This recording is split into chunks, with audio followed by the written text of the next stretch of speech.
So, chilling in my room, relaxing, it's quarantine. It's like, it's that time of year again. It's getting cold, it's windy. Get a call from Jack or get a message from Jack. James, let's do top 10.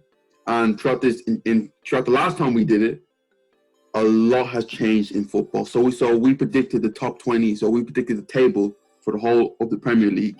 And since then, we've had a massive change with Bale going to Tottenham, Partey signing for Arsenal. You have Man City getting Ruben Diaz, Liverpool getting Thiago Alcantara. So many different changes. And even like teams like Everton showing us amazing form. And since there is an international break and Premier League is coming back, me and Jack are going to predict not the top 20, but the top 10 of the Premier League this season. So, Jack, we're going to get it started with number 10. So who's going to finish 10th in the Premier League for you, Jack? So anyway, number 10 for me is the same as it was as number 10 before. I've got Leeds United finishing 10th. Just my quick kind of comments on that. Bielsa is one of the better managers in the league and indeed the world, in my opinion. There's also going to be a strong desire to make Leeds United a force again in the Premier League, and I think we've already seen some of that already. My expectation is that will continue. Leeds will continue to be competitive in the big games because Bielsa is such an intelligent manager. And in the games where they're against kind of similar or lower level opposition, we'll still have that desire to make Leeds United that force again. I don't think they're going to make it to European places, but anywhere from like 8th to, well, maybe 8th, 9th to 12th is where I think Leeds will finish. I've got them at 10. So Jack, I kind of agree with you, but I just had a bit of a spiritual talk. Something just came into my head and I just got to change it.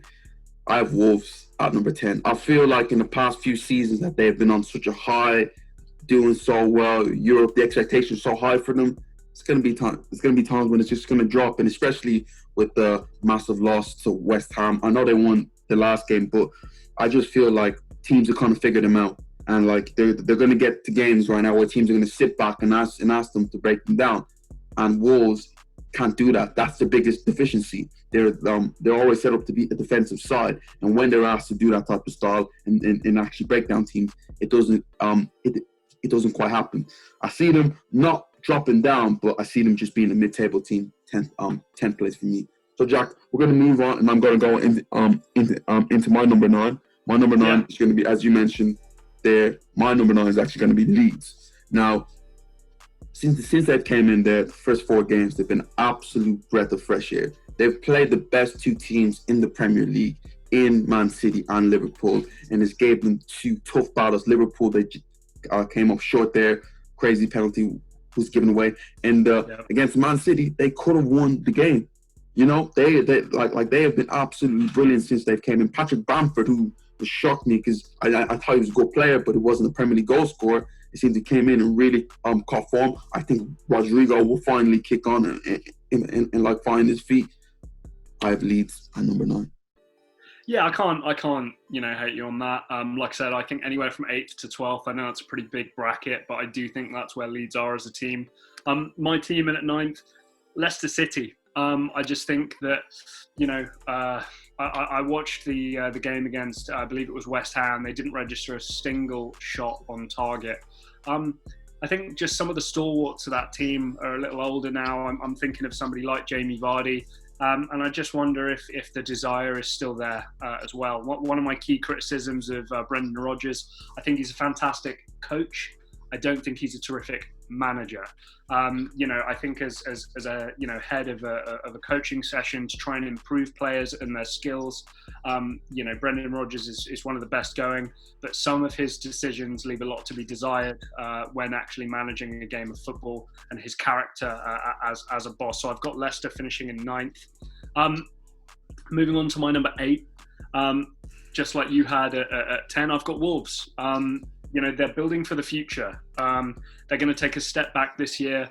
I look at the signing of somebody like Fabio Silva for 40 million euros, somebody like Ruben Neves, Leander Dendoncker I'm a big fan of as well. I look at a lot of their players who are younger and really kind of up and coming, certainly in line for a big move soon. And I wonder if with this Portuguese core, Nuno, and obviously the huge links to Jorge Mendes, whether this isn't kind of just a factory to build some money for Wolves, develop some players, get themselves into a position where they can break into that Europa League, Champions League spot for the future. But I think they will take a step back this year. I've got Wolves at 8th. So my team at 8th, I have Leicester City. Now, you mentioned how they played against West Ham, didn't register a shot on goal. Yes, I totally get that. But a week before that, they went to the Etihad against Man City and popped them 5-2 and was absolutely brilliant. I think Leicester are going to be a team, it's going to be a yo-yo team. They're going to give the best teams tough games, but them type of games when they have to win against lesser teams, I feel like that's where they're going to struggle. Last year, there was a time where they were challengers. They were second in the table to Liverpool, and then everyone thought that they were bang on to get Champions League, and they completely crumbled, losing games that they should have won against the lesser teams. And that, for me, is where it's going to let them down the most. I believe that there are 7 better teams than them, so I have Leicester at number 8. Okay, so number 7, hurts for me to say this, I have Arsenal at number 7. Oh, now, everyone relax. Don't. This is hard for me to say. This is genuinely hard for me to say. But I do believe that there are 6 better teams in the Premier League. Oh, man. You don't know what's going. Now, I want Arsenal to prove me wrong. Maybe it's me setting the bar low for Arsenal to achieve. That's what it is.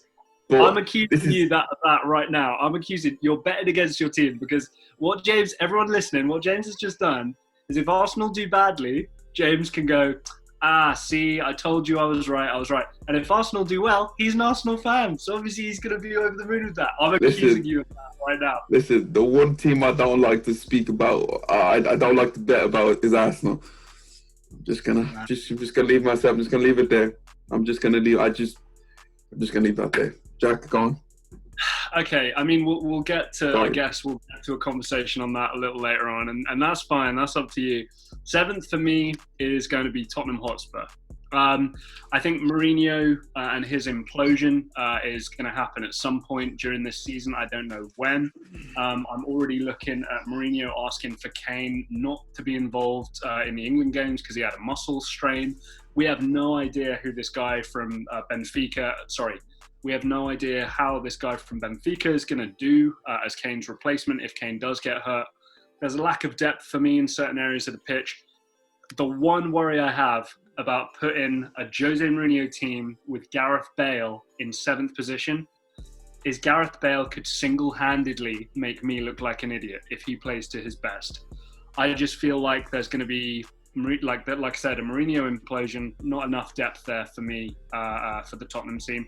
And I think there are 6 better teams. So I've got Spurs in at 7th. On to number 6 for me. I've got Chelsea. This is a real kind of make or break year for Frank Lampard, you'd imagine. All this money that's been spent. There are so many new faces, new relationships that are going to be formed in this Chelsea team. They're going to be very hit and miss all year. I expect to come off 5-1 victories and then 3-1 losses all year long. One thing I will say about this Chelsea team, I do expect a Premier League title in the next 5 years, at least one. But for right now, I just think you're managing so many different new relationships with a bunch of young kids who haven't played together. This is going to be a tricky season for Frank, so I've got him in 6th. Who have you got in 6th, James?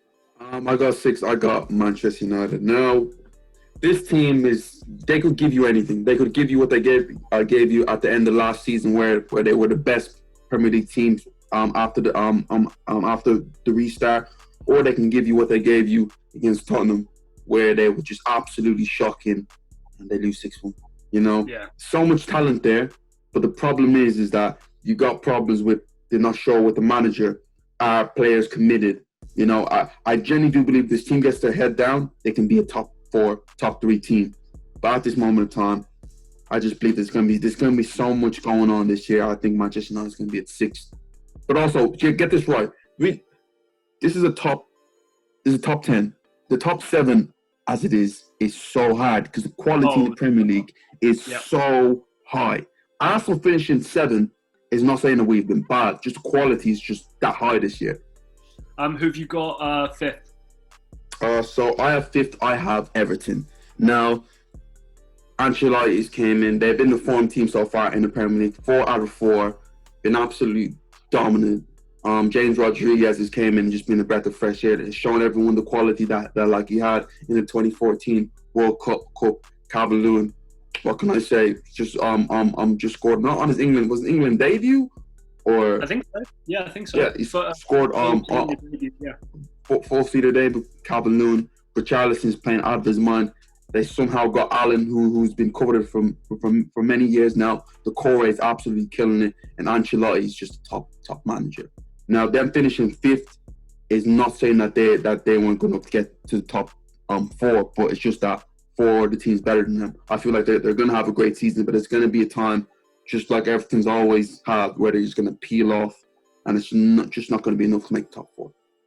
Fifth, I've got Manchester United for much the same reason as I do, as you said. And for me, you really made the point for me already. Manchester United and Chelsea, I really think of them as the same teams. They're going to win 5-1 one week, lose 3-1 another week, or 6-1 if you're Man United. The way I see it, it's going to be hit and miss. I think Solskjaer is out of his depth. It's not going to shock me if Ole Gunnar Solskjaer is not the Manchester United manager come the end of the year. Is that replacement going to be Pochettino? Is that going to be Max Allegri? Is that going to be a kind of a manager who can really come in and change things? Because there's a body of a first team there and a squad there that is capable of winning a league, and if not winning a league, at least making top 4. So I really do think that it can honestly depend on what the Manchester United board and decision makers decide to do for the success of this team. Edison Cavani could be a complete blessing, scoring a bunch of goals, being a real kind of talisman type player for Manchester United this season, much like we've talked about, like as Zlatan Ibrahimovic was, or he could be a Radamel Falcao, and it is very difficult to say. I remind everybody he hasn't played a professional football match in, I believe it's nearly 8 months, about 7 months or so. I think Alex Telles is going to be a huge upgrade on Luke Shaw. I think that'll change things, but it's that hit and miss nature that which you talked about. I just can't see them solidifying a top 4 spot the way things are. But this is a managerial change away from me looking like an idiot. So moving on to top 4, I do have Everton in 4th. As far as I'm concerned, this is a very complete football team. They can play a multitude of styles. An incredibly experienced coach, one of the better coaches in the league. The one thing with this Everton team, it is going to be the games against Liverpool, Arsenal, Man United, Chelsea, whatever, that will define their season. I fully expect Everton to beat the teams around them and below them. It's the big games where I would say that's really going to change things. However, you have experienced players in there. You have players who've played for Barcelona. You have Real Madrid, ex-Real Madrid players in there. And Carlo Ancelotti is smart enough to make the right calls in the big games to potentially sneak a draw or snag a win in some way, shape or form. So I've got Everton in 4th. Yeah, my number 4 is going to be Tottenham Hotspur. And again, obviously me being Arsenal, I don't want to put Tottenham over Arsenal, but I just look at it from the point of view of Tottenham Hotspur. Their display against Manchester United, to me, at Old Trafford, showed a lot of maturity as a football team. Them guys going a goal down, usually teams crumble, especially at Old Trafford. I understand that there was no fans there, but it's not easy going to Old Trafford. They went there, went a goal down, and showed a lot of maturity. You got Son playing out of his skin right now. Harry Kane changing up his game, becoming, I know he's done it before, but he's really embracing this role of becoming a 10. He's getting lesser goals, but he's also creating so many other goals, so many other chances for his other players there. And then you have Gareth Bale to come in. If Gareth Bale is Gareth Bale and does what Gareth Bale does, then what else do you want? You have a front 3 of Son, Bale, and Harry Kane. Are you telling me that front 3 ain't capable of getting 60 goals? Are you telling me Mourinho can't go to away games set up like the way they did at Old Trafford with Højbjerg, was it Sissoko and Dumbele and just sit back, withstand pressure, and then just let them guys just go and do what they want. I believe this team is set up to get to the top four. The question is, can they do it? But I have Tottenham at 4. Who did you have in third, James? Third, I have Chelsea. Now, Chelsea are a bit of a weird one, and they could go from third all the way to 7th. They generally have that capability. And the West Brom game told you a lot about the football team, that they do have capabilities of having a first half like that, but also turning it up in the second half like the way they did. Me watching the Crystal Palace game, I learned a lot about that team. I felt Crystal Palace were going to go there and get a result, to be fair, just like they did at Old Trafford. But Chelsea, as a team, showed me that they're growing as a team. You got Chilwell playing out of his skin right now. I know Thiago Silva, you're not really sure what you're going to get with him, but when you have players like Ziyech to still come in, you also have Pulisic also to come in. Kai Havertz is just kind of finding his way. Timo Werner, he can play as a striker, also as a winger. Giroud still has a big part to play, just like Tammy Abrahams. They're building something there, but the question is it good enough to make the top 4? But I have Chelsea at 3rd. In at 3rd for me, I've got Man City. Man City in at 3rd. James, I'm sure is still thinking, hang on, he hasn't said Arsenal yet. That's weird. I've got Man City still with Pep Guardiola, still with Kevin De Bruyne, still with Raheem Sterling. I think they're going to take a little step back. I think we know what Man City are. We know what they're going to be capable of. But for me, there is a certain, James, I don't know if we caught this on the recording or not, but we talked about this. There feels like there's almost a kind of a wait for when's Messi going to come? When's Messi going to come? And I wonder how motivated a football team, a manager, and a whole club and an organization is going to be when you know that next year is kind of your year. So I feel like it's going to be an average year, but we're still talking about arguably the best player in the world at the moment with Kevin De Bruyne, one of the best managers, a brand new defense basically in the center there. And I think City are going to be capable of a number of things. So moving on to my number 2. Can I just do my number 2 first? Because let's get out of the way. My number 2 is going to be Man City. You guys know what Man City represent. Jack, take it away. So I'm gonna put my feet up for this one. If you can see my feet. The reason why my reaction to James's putting Arsenal at 7th is because I have Arsenal at 2nd. I'm really, really, really high on the Arsenal team. I think we've noticed already that Arteta is the real deal. Any Arsenal fan, I'm sure James included, will look at Arsenal over the last 5, 6, 7 years or so. The biggest problem with Arsenal is not games at the Emirates and winning games at the Emirates. They usually do that quite convincingly, quite comfortably. The issue is always away games. And a lot of the time, they'll always struggle in the bigger games as well due to some sort of kind of mental frailty or lack of intelligence when playing those kind of games. From what I've seen from Arteta so far in the Community Shield and FA Cups and all, and Carling Cups and all sorts of other competitions where we've seen Arteta play bigger opponents, we've seen smart approaches. We've seen Arsenal look really convincing in those bigger games. So as far as I'm concerned, that big problem that Arsenal have is definitely going to be mended a little bit there. The defence is much, much, much stronger. Gabriel, I think, is going to come in and just get better and better game by game. James knows how much I love Bernd Leno. James knows how much I love Kieran Tierney. I think the attack has always been good. Pierre-Emerick Aubameyang, Lacazette as a backup, say no more. There's depth there. There's variation, especially out wide as well. We saw Pepe come off the bench the other day and still score a goal. People seem to forget that man costs a lot of money, and there's a reason for that. And looking at midfield as well, I feel like we have a really complete midfield now too, right? Thomas Partey, I think you and I would agree, is kind of the final piece of the puzzle there. He is smart. He is a complete player. He does everything that you would want him to do. He allows players like Dani Ceballos to actually go and play football, allowing the attacking players to thrive a little more. I look at the Arsenal team with one of the best young managers in the world, with one of the highest potentials and best tutelages ever under Pep Guardiola.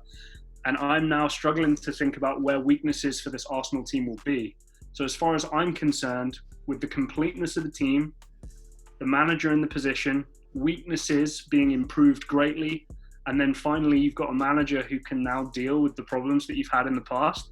To me, I honestly don't see why a team like Arsenal can't finish in second. Move on to the last part right now, the easiest part. Yep. Champions for both of us.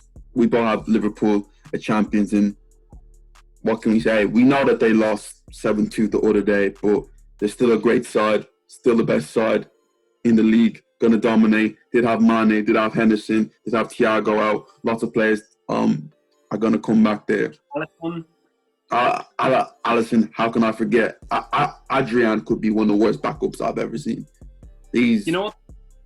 You know what's funny, mate? I think losing 7-2 to a team like Villa is actually the best possible thing that could have ever happened to this Liverpool team. And I think that after the international break, Klopp's going to get his guys and go, yeah, you're not okay, we didn't have players available, but we cannot lose a game like that. And it's because you were complacent that we lost that game. And I just think we're going to see a remotivated, refocused, kind of orientated, an organised Liverpool team going forward who are as clinical as years past. But guys, I need to know, tell me what you think about the top 10. Who do you have a top 10? Who's going to win the title? Top 4? Pop it down below. Let us know, guys. Thank you for watching. This is Box to Box Football, and we will see you next time.